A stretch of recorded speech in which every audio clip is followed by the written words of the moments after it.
Hello friends, in this video I'll present to you the case study of startup called Kaaryah. We will try to understand why Kaaryah failed. So let's dive in. Kaaryah started in year 2014. So how this startup started is something interesting. So one fine day a girl named Nidhi Agarwal went to a company for an interview. Before the interview she went to a restaurant to have some snacks and coffee. Unfortunately, the coffee got spilled over her clothes and her clothes were spoiled, and now they were not ready for going to interview.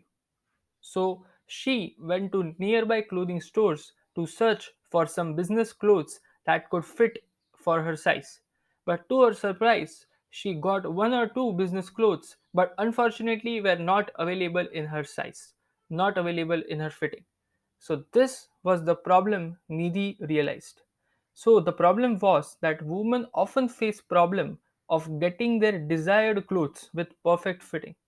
So the solution was that Nidhi Agarwal launched a brand called Kaaryah, which used to make Western wear clothes and business clothes for women, and that ensured that women don't have to compromise on design and fitting.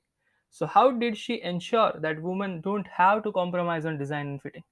So this startup was dealing in non-casual wear and provided trendy Western outfits that had fitting in 18 plus sizes. Yes, you heard that right. The startup provided 18 plus sizes for a particular piece of cloth. So Kaaryah had three USPs, that is three unique selling propositions. The first one is that Kaaryah launched 18 plus types of sizes on every design it produced. They ensure that a woman got their perfect size. Along with that, Kaaryah launched 150 plus designs every month. So every month they produced 150 designs into 18 will be equal to number of inventory produced by Kaaryah every month. The best part was that the sizes they produced were so perfect that the return rate was only 5%. Now, in e-commerce industry, the return rate in women clothing segment is 20 to 30%, but Kaaryah had only less than 5% returns, which speaks volumes about how good Kaaryah was. So they went on to raise $500K in 2015 and were getting around 3,500 orders per month. So the startup was doing pretty good. Now let's have a look at sales distribution.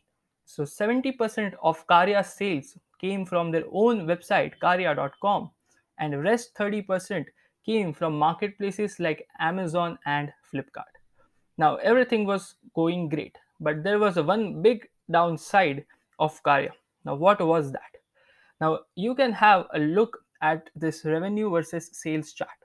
So in year 2016, Kaaryah did a revenue of 1.7 crore, but the losses were of 4 crore, that is more than 200%.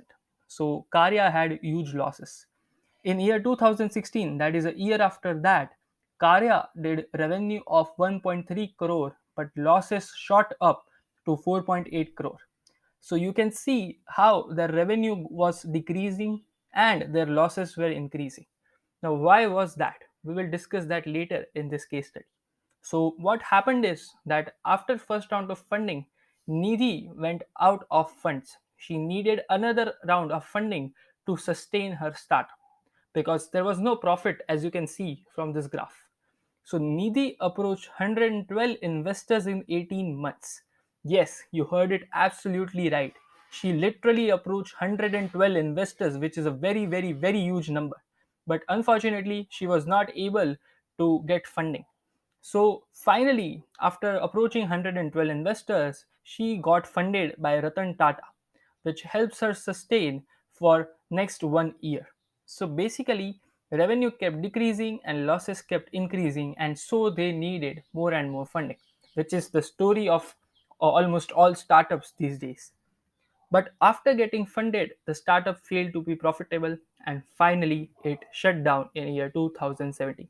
So basically, after 3 years of operation, the startup had to unfortunately shut down. So let's now understand the reasons that why did they fail. So the first reason behind their failure was that there was no CFO in the company. Yes, you heard it right.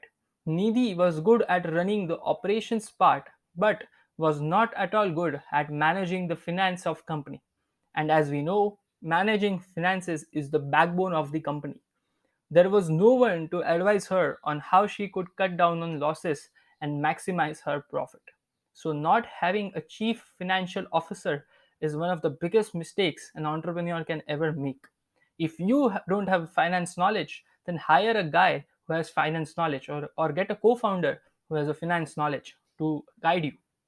The second reason they failed was that they had niche targeting in niche market. Now, what do I mean by this? Kaaryah made clothes only for women in age between 25 to 35, and even in that, they made only trendy Western wear office clothes. Basically, the Indian market was not penetrated much with the Western wear in 2014. So, the startup was a bit ahead of its time. They launched different categories but only in Western wear.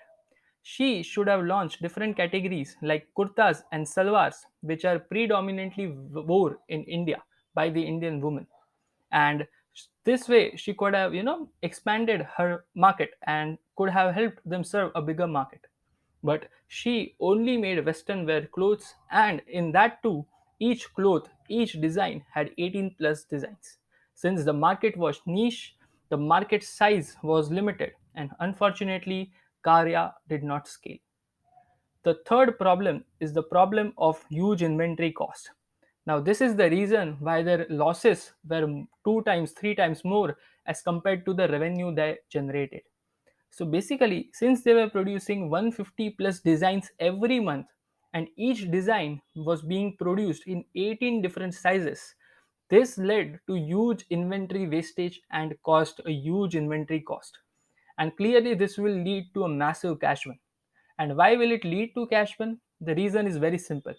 If a particular cloth design has 18 types of sizes, then it is very evident, and it is very surely going to happen that some of those clothes will be sold, but some will be left. Like if there are 18 sizes, we can assume that 10 to 15 sizes will get sold, but three of them will definitely remain, right? They will get in loss. It is not absolutely not necessary that each and every piece of inventory is going to get sold. So, as the designs were also high and a number of sizes being produced per design was also very high, this caused a huge inventory cost. So, these were the main three reasons why Kaaryah failed. Now, let's see what were the learnings from this case study. So, learnings for you are that if you are not good at handling finances of your company, make sure you hire a CFO. As I told you, go get a co founder or have a proper finance team to guide you in taking financial decisions. The second learning for you is yes, creating a USP, that is a unique selling proposition, is extremely important. But to build a sustainable business, make sure that the USP does not harm you, the USP does not backfire you. In case of Kaaryah, though they were providing 18 plus sizes for each design, which was their USP, which was something special about them, but producing these 18 plus sizes for each design also ended up creating huge inventory cost and affected finance like anything. So make sure that USP you create is not backfiring against you. The third reason why Kaaryah failed is that they continue to make losses. And the main thing is that if your startup is continuing to make losses, you need to actually understand that where you are lacking. Kaaryah failed to understand the less demand of Western office wear clothing in Indian market and was not able to introduce new categories to serve a large audience. So these were the key learnings for you from this case study. One important thing that I would love to praise about the founder Nidhi is that she literally approached 112 investors. This shows that how much she has passion in what she is building. It shows her determination and grit. So this is also important learning you need to take away, that if you're not getting funding from one investor, second investor, third investor, don't be discouraged. Like, go and literally approach 20 investors or 50 investors or 100 investors. Keep doing it. Some investor will be definitely there to back you, but only thing is that you need to keep trying to raise the funds. One more example I can give you is of famous startup Dunzo. Dunzo also, tried to raise funds, but got rejected by 100 plus investors. But the 101st investor invested in the company, and now Dunzo is doing really great. It's a loss-making company, but yeah, doing great. So the fact of the matter is, you should keep on trying and trying and trying. Remember this. So these were the key learnings from this case study. See you in the next one.